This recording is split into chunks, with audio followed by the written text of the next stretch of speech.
Welcome into the latest edition of ESPN FC. I'm Dan Thomas, joined in the studio by Shaka Hislop. There's only one place to start today, and that is the breaking news. Within the last hour, we have learned some significant news regarding what we saw this weekend, the racist abuse that Vinicius Jr suffered in Valencia. The Spanish committee have decided that his red card has been rescinded. Remember, he was sent off after the scuffle late on. That has been cancelled. More significantly, Valencia have been sanctioned with a partial stadium closure for 5 games. Now, that's added to the news we learned earlier today that 3 people detained and released related to racist abuse that happened at the weekend. And remember going back to January and that effigy that was hung ahead of Atleti against Real Madrid. Well, today, 4 people have been arrested related to that incident. Right, for more on this, Pablo Zabaleta is with us. But Sid, I want to start with you. Have we ever seen anything like this before in La Liga? No, and of course, one of the things that's happened over the last 2 or 3 years, and has actually been repeated, of course, over the last couple of days, is this idea that there isn't the power to take severe action. And no powers have been changed, and yet here it is. Here is the action that we've been told before couldn't be taken. The action to move against Valencia, to close that stand for 5 days, albeit for 5 games rather, albeit there will be an appeals process that can be opened, and to make the fine of €45,000 against Valencia. Now, that was done by the Competition Committee, who have the jurisdiction for these kind of decisions. The Competition Committee is essentially made up of 3 men, 1 from the Federation, 1 from the League, and 1 from the Consejo Superior de Deportes, which is essentially the equivalent of the Spanish Sports Ministry. And that move has been made today, and that, to answer your question very directly, is unprecedented. So I asked you this, Sid. It was interesting seeing your colleague on the podcast that you do with Phil going through the newspapers on Monday and talking about the fact that you had to go deep. 14, 15 pages. It was all about Real Madrid winning the basketball in Marca, which is the most, of course, significant sports newspaper in Spain. So the question I'm asking is, what has changed? Is it the global pressure, people like us talking about it, that has kind of forced the hand in Spain, or have they kind of come to the realisation themselves that something has to be done? There's a combination of a whole load of factors, and I think I feel like I want to start with one man, and that's Vinicius himself. And I think what Vinicius has done, as he has decided that he is going to push this, that he is not going to back down, that he is going to see this through. And I think that has been a very conscious decision. Of course, in the immediacy of the events on Sunday, it's a decision driven by sadness and anger and a confrontation with the fans. But it's also something a little bit more conscious in terms of saying, I want to change this. I want to make a difference. And he is the one that I think has kind of forced us into this position, and I think it says an awful lot about him. The kind of the courage, the conviction, the willingness to stand up, the willingness to say, you know what, I'm not backing away from this. I'm going to see this through. And we can talk about the changes all the way through the system. We could talk about the change tonight of the Competition Committee making the kind of decision that it hasn't made before, the change in tone from a big part of the media, as you rightly say, the pressure that comes internationally, that sense from everybody that actually this is really bad. Someone has held a mirror up to us, and what we see in that mirror we don't necessarily like, and we need to do something about it. Even from a purely cynical point of view, we feel the pressure now to do something about this. But at the heart of this is someone who has decided, I don't mind the confrontation if it gets us to a better place. And I think in that sense, this is Vinicius' doing. This is the guy that has taken this on and really forced us to a new point, really pushed the, if you like, the barriers that were there before and said, this isn't enough. And I think it's really very, very significant indeed. And it starts with him. And it starts with one man deciding that he's going to take a stand and really trying to drive this through. If he didn't say anything, Shaq, we wouldn't be having this conversation. No, we wouldn't. And to Sid's point, this is not just about Vinicius and what happened against Valencia. This is about Vinicius and the sustained attacks on him as a human being, and how, despite the league and the authorities not coming to his support, not coming to his defense, quite to the contrary, almost encouraging, or let me say, no, not actively encouraging, but by not acting out, by not taking action against the racist abuse, have encouraged the abuse to only amplify. And yet still, despite everybody seemingly turning their backs on Vinicius Jr., he kept putting himself forward. He kept being the one to confront all the issues every single time they arose. Never shirked the challenge. And that speaks volumes. I'm not sure I could have had the same resolve that Vinicius Jr. has. I'm not sure how many people would have the same resolve that he has shown over not just the course of the last 48 hours or the course of this calendar year, but almost from the time he first put on a Real Madrid shirt. And credit to him, because now, 48 hours ago, we were discussing whether the league really had any authority to do anything, whether everything was just going to get log-jammed in the Spanish court system. And yet, here we are, with meaningful action that doesn't solve the issue, but moves the needle forward. And that's all anybody was asking for. Nobody was asking for perfection. They were asking for progress. And these are signs of genuine progress. Pablo, we know the weight that comes with wearing a Real Madrid shirt for any player. But for a player then to invite this sort of criticism under the microscope of the fans, of the media, of his fellow teammates, it's an incredibly brave thing he's done, and how significant it could be going forward. Absolutely, and don't forget he's only 22, so he's been very brave, and well done from him.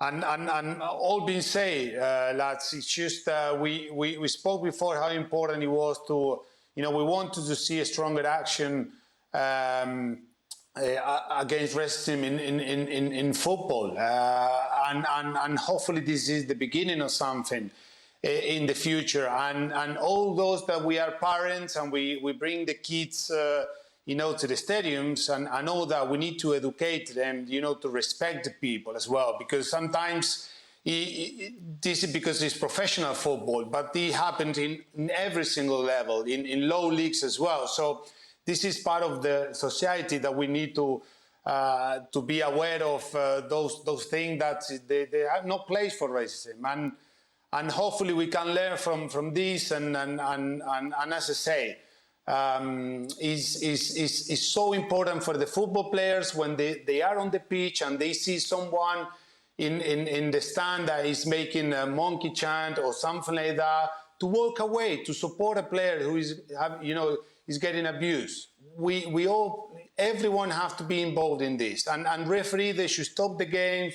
And people from the fans, from the stand on fans, they also need to be aware, because imagine if you are a season ticket holder from Valencia now and you are a place in that stand that is being closed for the next 5 games. And you haven't done anything. It's only been a group of few people. Then you're paying for your season ticket holder, and then you cannot attend to watch a football game for the team that you support. So this is something big. That's something that's, as a fan, if you're there and you see someone next to you doing something wrong, you should stop this as well. So this is part of, we all need to be involved in this, and hopefully we can see, we all need to be better in the future. How much does this then set a precedent, Sid, going forward? Well, absolutely it does. Of course it does. And there's a couple of things to pick up on here, by the way. It sets a precedent, of course, in terms of the treatment of the club in this sense. In this case, the closing of that stand. It sets a precedent that says if there is racist abuse, this is the kind of punishment that you can anticipate. Bear in mind that Valencia, while they may well be safe, they could be fighting for their first division survival in those next couple of games. This could be very, very significant for them in sporting terms, which of course brings with it very significant economic considerations as well. Obviously, there will be an appeals process. So my guess is that this may actually not be enforced this season. We may see it at the start of next season, but that definitely sets a precedent, and it sets a bar as well. It sets a bar about what kind of punishment and how many games you would anticipate in the event of something like this. The other precedent that's been set, I think, is an interesting one, and possibly a slightly more problematic one, which of course is the decision to take away the red card that Vinicius then got. Now that was based on the idea that the VAR didn't show the referee all of the footage, that Vinicius came into it conditioned by the racist abuse that came before him. And I think that's a very interesting precedent because, of course, that's slightly more difficult in terms of how do you actually apply that in the heat of a game, in the 90 minutes of a game going forward? How do you manage the referee's authority in those kind of situations? But the fundamental one, the most important one, or I think the more simple one to apply is this one of closing of stands. And I think it sets a very, very significant precedent indeed. I think this is a real shift. I really think this is a real shift. And you know, a couple of days ago, I was kind of cautiously optimistic, but I couldn't help thinking, am I just being hopelessly optimistic here? You know, am I being really naive to believe that this might actually move on? And I think what Vinicius has done by choosing to confront this, by choosing to face it down, is he has forced the hand of so many people. He's forced a situation, and, you know, allow me to be flippant for a moment in a very serious scenario, but allow me to be flippant to make the point. He's done something extraordinary that we didn't imagine. He's put the Federation and the League together and forced them to act together to actually make something happen. These two bodies that run Spanish football and have been at each other's throats for almost as long as we can remember, have been forced by the gravity of this, by the determination from him, by the weight that he carries as a Real Madrid player, to actually come together and take action. I think it's really very significant indeed. How significant, Sid, what struck us obviously on Sunday, as all this news was breaking, as we were live on the show, Vinicius Junior's statement, was the reaction then from Javier Tebas, who then doubled down on that on Monday. Where does this leave him? Because obviously he's back down. And obviously a lot of what he's been saying hasn't really rung true in that we've been doing everything we can in the past. Well, obviously you haven't, because today you've taken a massive step, which in the past you alluded to the fact was out of your control.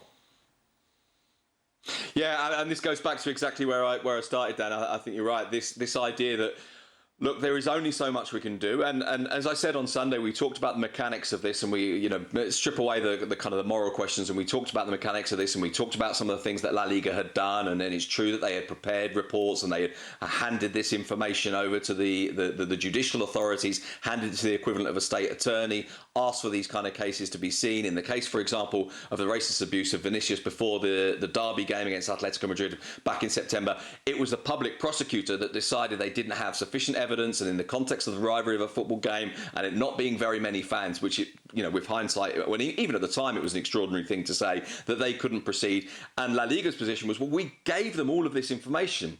We are the ones that have made these 9 formal complaints about abuse of Vinicius this season. We are the ones, for example, that forced through a formal complaint about the abuse of Iñaki Williams by Espanyol fans, and that's a case, by the way, which is going to end up with 3 fans in court in the near future. So La Liga's point was, we are doing this, and we can't do more. But as you say, we come to tonight and go, well, hang on a minute, this looks like more. And nothing's changed in the meantime. You've not been given more jurisdiction. You've not been given more power. Now, it's true that you don't have judicial power. And La Liga asked today for more power. And I think that can be problematic, of course, because, well, you're a league, as you've just discovered now tonight, you have quite a lot of power. You can't ask for judicial power. That's just not your role. But you can ask for this other power, and you can apply this other power, which you already had.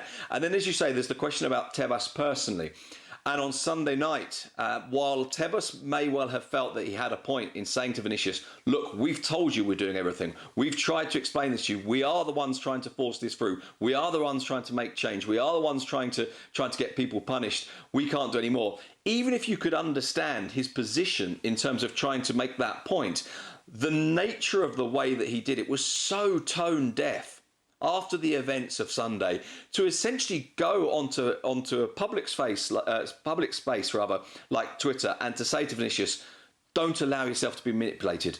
Don't come and accuse us. This isn't fair. To say we've offered you 2 meetings and you didn't turn up. So in that context in which at that point, if only because you need to manage the moment well, in that point, you have to be saying, we're on your side. We're going to help you. Tell us what we can do. We'll do everything we can to stop this. This can't happen in our league. We're aware of the damage this does. We want to support you. Instead of doing that, he went for this confrontational tone. And I think that what we've seen over the last couple of days is maybe a realisation. Now, I don't think we'll get an apology. Although perhaps we shouldn't. Vinicius perhaps should. But I think what we've seen is a realisation that this wasn't the right approach. And of course, in all of this, let's not pretend. But otherwise, there's a degree of self-interest. Of course there is. You've got a league. You've got a country's football. You've maybe even got a country itself that is looking at this and thinking, wow, we look really bad right now. This really is bad, and it's bad for us, and we need to do something about it. And that's why, again, let's go back to that fundamental point. This is Vinicius, who has said, you want this fight? Do you really want this fight? Because you will lose this fight, and I am not going to back down, and I'm going to force this through. And he's achieved something, I think, really, really, really quite remarkable. And Pablo mentioned it as well, in that there's surely going to be now a higher level of self-policing. Yeah. Within the stands, because people now know there are repercussions to those actions. It absolutely has to be. The day of the silent majority is long gone, because you're going to get caught up and suffer punishments for something that you're not involved in. And the thing is, and I've had more and more discussions around football, its role, around what we saw over the last couple of days, and the overwhelming sentiment is that Spain is a good 20 years behind England in addressing these issues. And there are reasons for that, which I won't get into. But Spain are very much playing catch-up.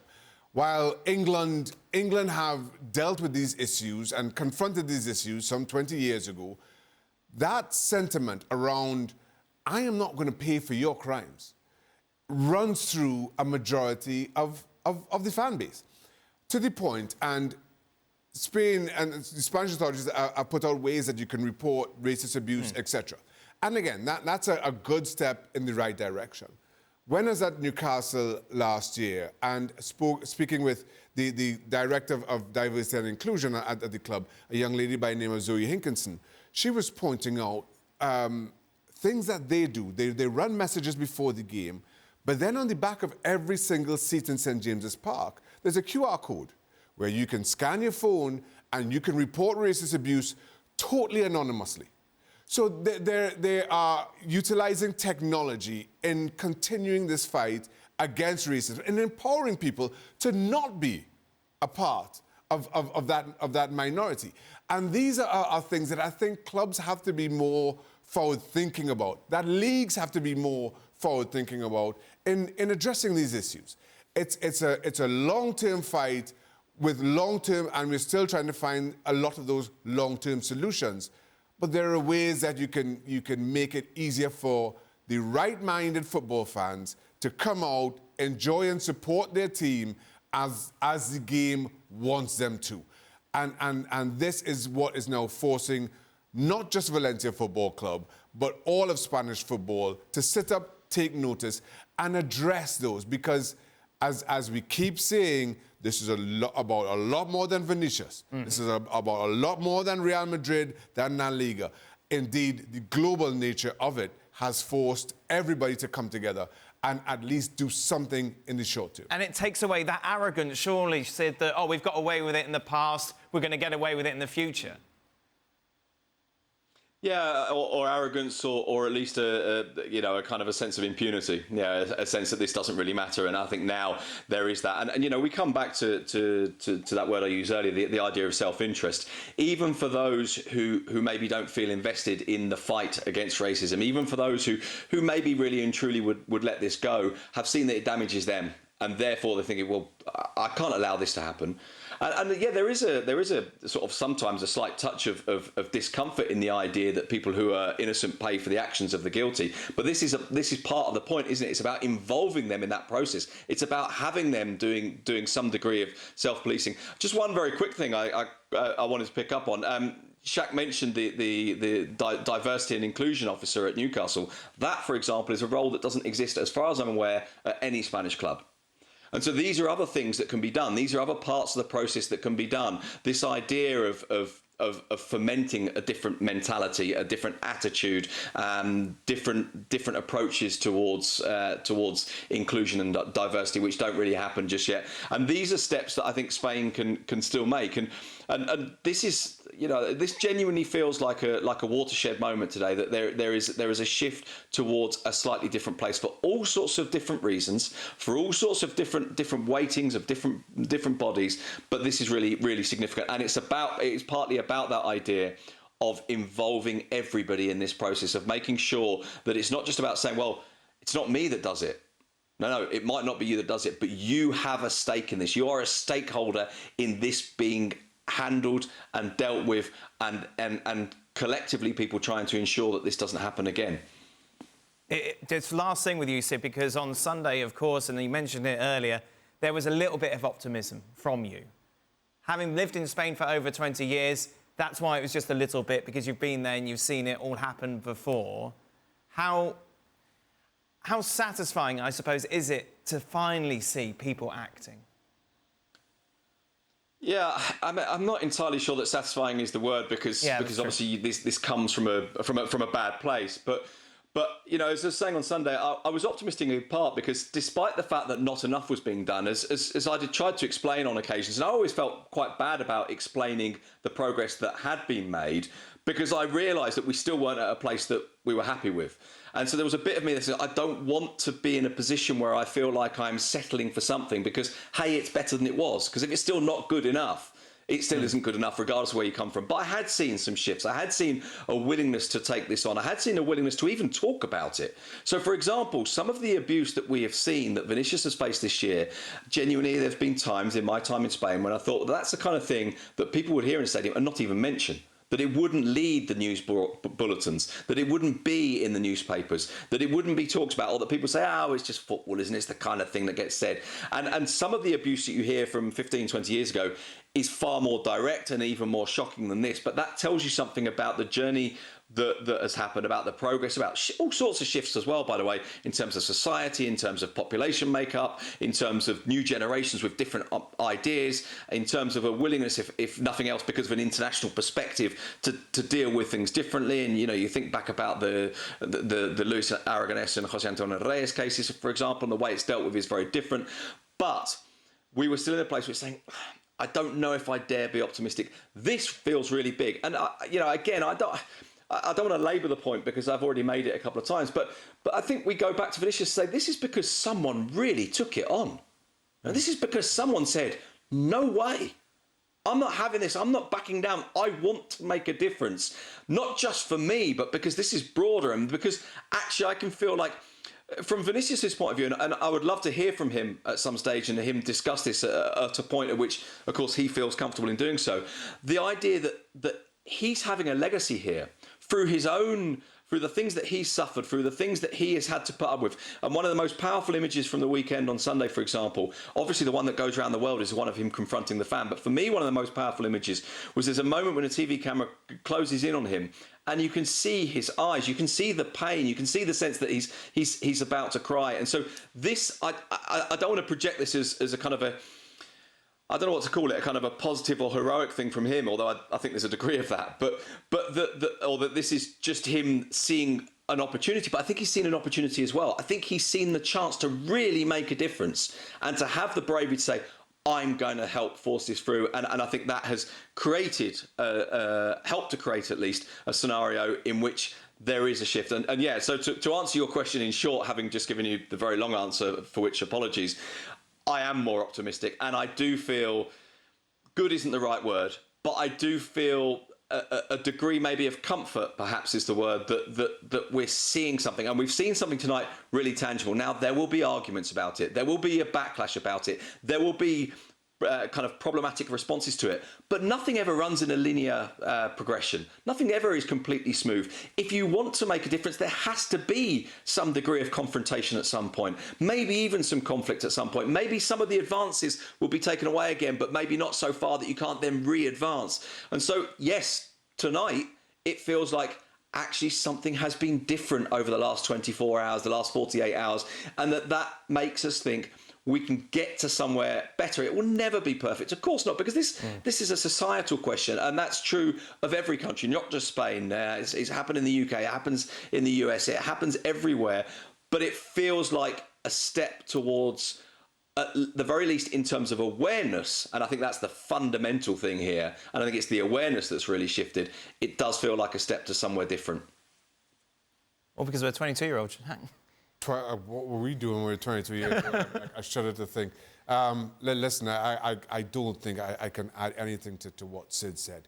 I mean, it speaks to the progress that has been made. It speaks to an optimism that we all feel. but at the same time in recognizing still how far we are to go. When we were talking about this earlier, Dan, I said to you, in all my years of working in this space, I celebrate small victories. And this feels like one. This feels like something worth celebrating. That doesn't mean that we pull up our handbrakes and we become complacent about the progress that has been made. But we recognize that it's having an impact. That for all that we stand for all that we believe in, we're better when we stand together, when we put our arm around each other's shoulders and take on these big societal issues together. And that's what you see. We'll